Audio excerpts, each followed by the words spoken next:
Hey guys, welcome back to a new video. My name is Allison and today I am going over my November TBR. I literally cannot believe that today is the last day of October. The day I'm filming is the last day of October and November is literally tomorrow. Like October just flew right by and I'm like, can we just pause for 3 seconds? Like, I know 2020 sucks and we're all ready for it to be over, but I really like October and it's over already and I'm kind of sad about that. On the flip side though, there's only another month until December, which means it's getting closer to Christmas and I'm very excited because I love Christmas. So if you're new here, my TBR videos are pretty short and sweet. At least I try to keep them short and sweet. I don't like to ramble, and I know I do it a lot, and it's really bad, and I should stop. So what I'm going to do is go over my books that I have picked out, and then I'm going to show how I schedule my reading. I don't like talking about, like, I'm not going to give you a synopsis of these stories because I don't read them, so I don't know what the story is about. Unless it's like a sequel, then I kind of know what it's about. Kind of. Not really. That's not true. I really don't. I just might be familiar with the characters. So I'm just going to go through the books that I have listed and then I'm going to show you guys how I schedule my reading. So my first book for November is A Court of Mist and Fury by Sarah J. Maas, and I'm really excited if you can't tell.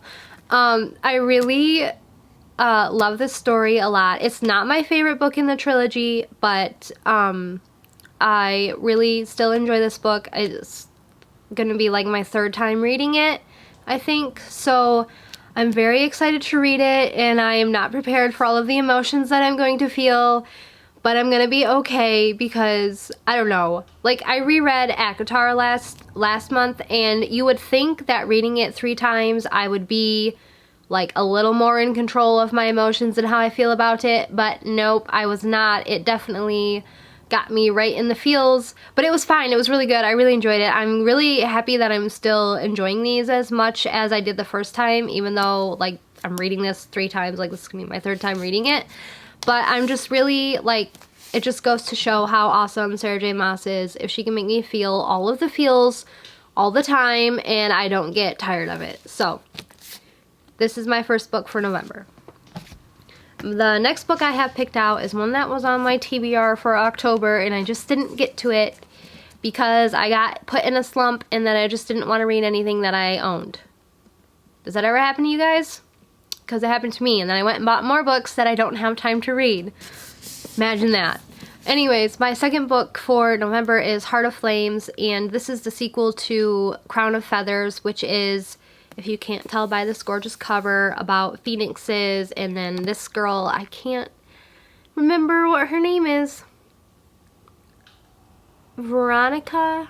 I don't know. I read the first book like the year it released, which I think was 2018 or 19 or something, which it's been a really long time. But I'm just going to try to read this without rereading that one because I remember the gist of the plot. Kind of. We'll find out when I actually get to reading this. I'm going to read this in November because I'm tired of it sitting unread on my shelves, and I've heard that a lot of people have liked it. I hope I like it more than the first book. That book was very boring to me. Like, it didn't really feel like anything was happening, and there was like a big plot reveal at the end, and I'm like, I really don't like it when authors do that. But it's okay. I'm going to be fine and get over it, and I'm going to read this book and hopefully enjoy it. The next book on my list is The Hunter and the Mage by Caitlin Davis. This is the sequel to The Raven and the Dove, and I'm very excited to read this book because I really liked the first book, and why am I excited to read this book? Because I'm just looking forward to the more like plot development and seeing, because there's like mini plots in the book and then there's like a overarching plot for the series that this is part of. So I'm like looking for more development into that big overarching plot that's going on. I need answers. I need to know what the heck is going on. I just need to know. So I'm excited for this one. The next book I have is The Left-Handed Booksellers of London by Garth Nix, and this one released last month or September. I can't remember. I think it came out in September. So this is a pretty new release, and I've been trying to decide if I should be reading books that I bought more recently or if I should read ones that I've purchased earlier this year, because I really don't want a lot of books that have been hanging out on my shelves to be on my shelves in 2021. I kind of want to start 2021 with as much of a clean slate TBR wise as I can possibly. So I have this one on my TBR still, but I'm not sure if I'm actually going to read it because I have other books that I've had on my shelves longer that I feel like I should get to first.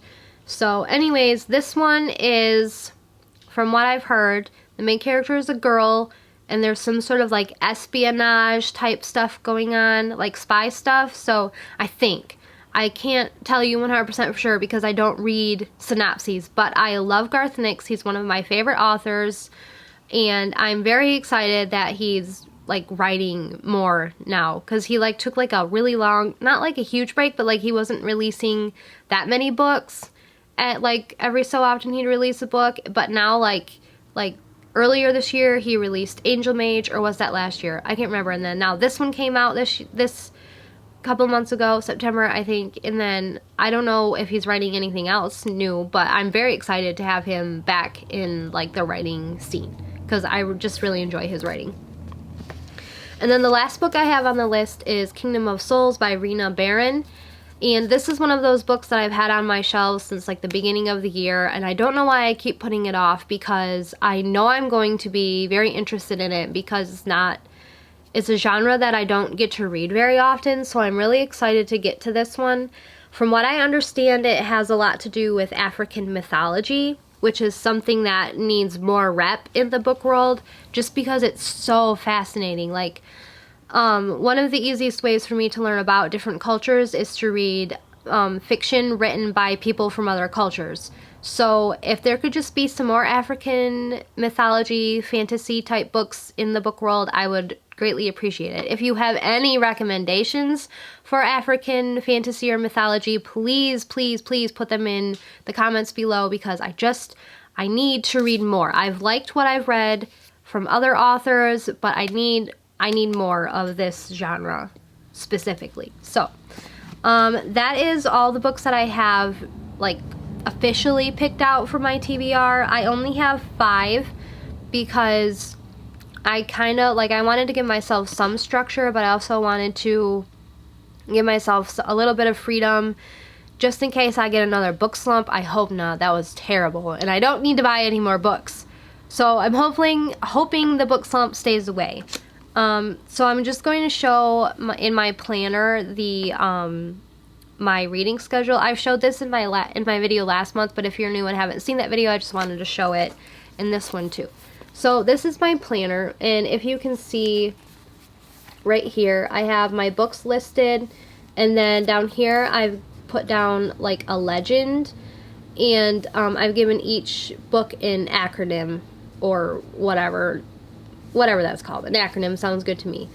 And then on the other side of this page, I wrote down the days of November. So there's, what, 31 days? 30 days? There's 30 days in November. So I just wrote down the number of each day and then the book's acronym and what page number I need to read to that day. So this is the schedule that I have written up for my books. I need to say that I did not come up with this reading schedule. This is not my original idea. It was brought to my attention by one of my friends on Instagram, and the original creator her name is Angie. I cannot remember her Instagram handle, but I will link all of that stuff below. And this schedule has been called Angie's Way because she's the creator of it, and I just didn't want you guys to think that I invented this. I did not. I got the idea off Instagram, and I think it's excellent. It's helped me to read a lot more, and I just really enjoy it. So if you noticed, I have blank days here. I have days that don't have page numbers written to them, and I left it that way because I could have threw on another book, but I left it that way to give myself some leeway because I don't read every day, even though I would love to read every day. I just don't. I don't have time to, you know, film videos, edit videos, teach my kids, take care of my house, and read all, like, plus do all of my other fun hobbies like planning and, you know, watching YouTube, because that's a hobby these days. So I left those days blank and I didn't add a 6th book just for that reason. And like I said, this list is not conclusive. Like, I might switch out the Left-Handed Booksellers of London for something else that's been sitting on my shelves longer. It just all depends on my mood. I don't think that I'm a mood reader because I always set a TBR and I usually read, at least read books off that TBR. I might not get to all of them, but I at least read books that are on that TBR. But sometimes you just don't feel like reading anything that's on your TBR and you just have to grab something else, and I think that's perfectly fine. So anyways, I have rambled long enough about what books I want to read next month, and so I'm just gonna stop talking and I'm gonna get off this video. If you guys are planning, wow, speak, Allison, speak words. Let me know below what you guys are planning to read in November, or if you have no plan at all and just want to wing it, that's great too. If you've read any of these books and you recommend them, let me know in the comments. I'd love to know your thoughts on any of them, and yeah, thanks so much for watching, and I'll see you guys in another video. Bye!